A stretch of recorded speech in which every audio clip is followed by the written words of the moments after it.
जी के जल चढ़ा के मंदिर पीछा अभी आगे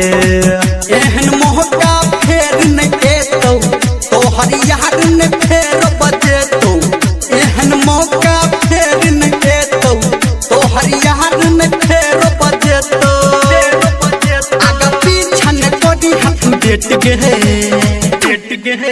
आना मंदिर पे कालब भेट गे आना मंदिर पे कालब भेट गे आना मंदिर पे कालब भेट गे आपने डांस करना ही होगा। डीजे फिरोज राज बिलदारी मोबाइल नंबर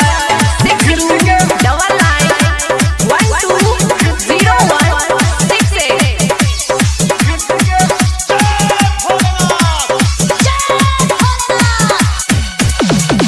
हम दीवाना तोहर पियो तू हमर दीवानी गे तू हमर दीवानी गे तू हमर दीवानी गे हम दीवाना तोहर पियो तू हमर दीवानी गे आई बेर पार लगे तो गोरकी अपन भोला दानी गे कर तो फोन जब धर्मेंद्र संजय गौतम के अंदर कर तो फोन जब धर्मेंद्र संजय गौतम के अंदर तब कदी हन जाता तू लेट गे आना मंदिर पे कालब भेट गे आना मंदिर पे कालब भेट गे